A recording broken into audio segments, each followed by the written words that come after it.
Hello, hello, hello. Welcome, welcome, welcome. Come in, come in, come in.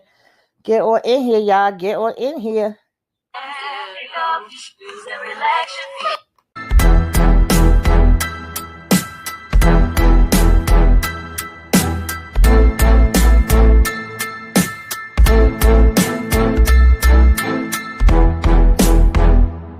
Go lock in with Tamika's Den. Ooh, that's fire. Go lock in with Tamika's Den.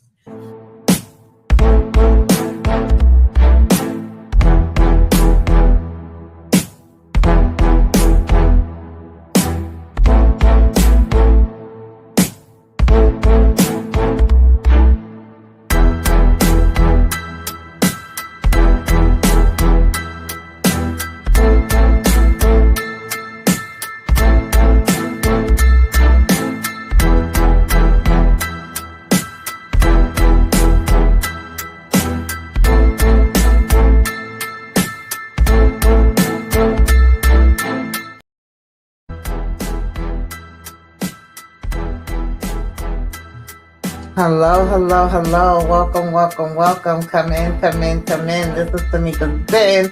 I am Tamika. Get on in here, y'all. Get on in here, okay? Kick off your shoes and relax your feet. You are now in the den. So, guys, we are talking the juror, and the question of the day is: if you knew that somebody was innocent, but you just so happened to be on their jury, what would you do? How far would you go to sway the jury to find this person not guilty? Or would you just say, F it, okay, they own they damn own, that ain't my freaking problem, I ain't got nothing to damn do with it, you figure it out, okay, you follow the clues, because it definitely was some daggone stuff that was dropped, okay? It seems to me that the police didn't really investigate hard, because who we gonna look at first? We gonna look at the spouse, we gonna look at the family, we gonna look at the friend, the person that's closest to you. And if everything seems to be pointing in that direction, then we're not going to go too much further to try to look for anybody else and find out what else happened. So the prosecutor dropped the ball, the cops dropped the ball. So is it really your problem? Well, maybe it is. Okay, just maybe the hell it is.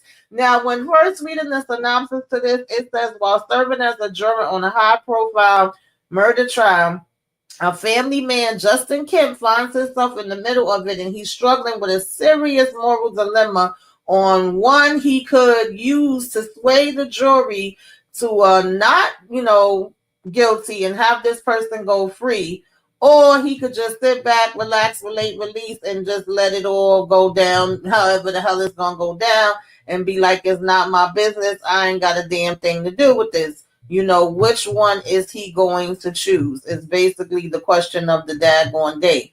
So if you just hearing that synopsis, 9 times out of 10, you would think like, okay, this is a whole high profile case. He's working this case, and maybe it's either where the person that's being accused is threatening him in some type of way. Maybe he have mob ties or some other type of outside person that's threatening him, because we've seen a lot of movies where that happens, right? They may be trying to get to the juror, or they may have placed somebody on the jury purposely for them to make sure that the case goes a certain way. Just me hearing that, that's what I thought we was going to be getting, but this was actually a little bit different, had a little bit different twist. Now, this is coming from director Clint Eastwood, who, contrary child, I don't care too much for him on a personal daggone level, but I do give him credit when it comes to making movies. So I was like, okay, we got Justin Kemp, who is basically juror number 2, of course, and his wife. And then we have Toni Collette, who I absolutely love, playing the prosecutor. We have J.K. Simmons playing a retired cop who's also on this jury. And we have Gabriel Bosco, who is actually the person that is accused. And then we have Chris Messon playing the, defense attorney. It was quite a few people in here, okay? So it was a good cast, good acting, good story overall. It was like, had me where I was like, wait a minute, what's going on here? And of course, like, if you're coming in the jury room and you're the only one, everybody else pretty much is like, yes, this man is guilty, because we see that he has gotten to argument with his girlfriend while they was out at this bar or whatever, right? And he's being accused that this was something that they always did. They always got into arguments. They always went out This was nothing new. We had public fights. Normally, we would just make up 5 minutes later. Everything would be peachy clean. But in this particular situation, it did not seem to go that way. So now we kind of get a back and forth of Justin, the fact that he struggles with alcoholism. Right now, he's supposed to have been cleaned. Okay. He has his pregnant wife that's due any day. It looks like they've been having, struggling as far as having a baby. And then, of course, we're seeing him going into the jury room. We really don't know, any type of backstory on him other than that. And we're seeing them deliberating, trying to pick out the jurors that's going to be on this case. And then everybody is pretty much like, allegedly, supposedly, he pushed her over this daggone cliff. She fell, we seeing the pictures of her all broke up. We seeing them looking lovey-dovey in videos, and we're also having a video of them actually fighting and her walking away in the rain and all of that. But some kind of way, Mr. Juror number 2 is over here looking like he might have been at that same damn bar and like he was watching them when they was having a fight, but he don't have no memory of it some kind of way, child. Okay. And we also have Kiefer Sutherland, who I absolutely love. He's in here. He's actually his, AA sponsor, but just so happens to be a lawyer as well. So at one point, he goes to him asking him for advice, and he's like, give me $1, okay? Because, that way I'm actually am officially your lawyer, and I can, represent you if need be. And like I said, we have J.K. Simmons in here. He's also on the jury, and he didn't mention anything about him being a cop.